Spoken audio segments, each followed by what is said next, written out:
Ito ngayon ang gagawin. 3406 again.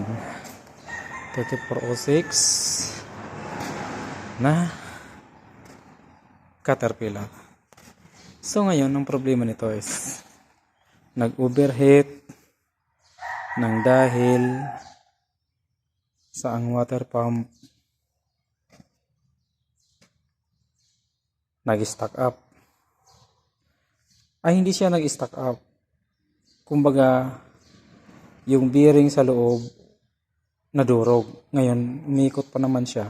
Pero hindi na nag-pump ng tubig. Ngayon, hindi napansin nung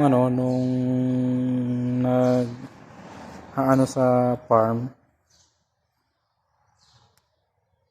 na na pansin man nila namatay na yung makina. So kaya kung napansin nila kaagad to, ang nagiging problema lang is water pump. Water pump lang dapat. Ito yung dito. So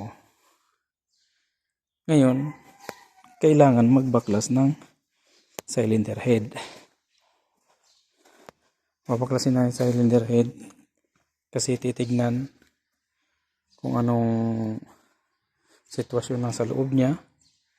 Tapos kasi yung niyan,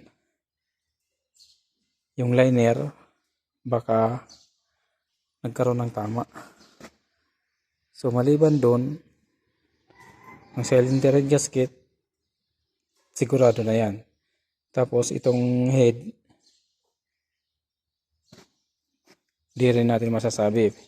Kasi di ba, pag nag-overheat kasi, posibleng maano tong head eh.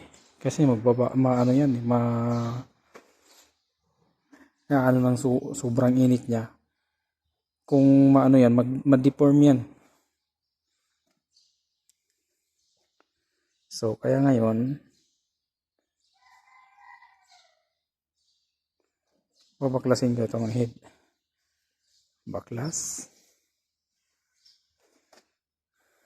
Tapos, maliban sa head, head lang ang tatanggalin. Para ma-check lang. Tapos, ito magtatanggal nito. Madali lang naman yung tanggalin.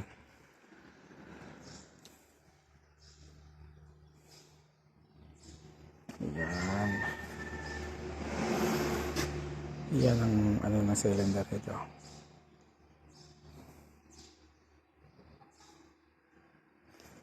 Ito yung exhaust, yung intake. Exhaust valve, intake valve. Ito ang intake valve. Exhaust valve.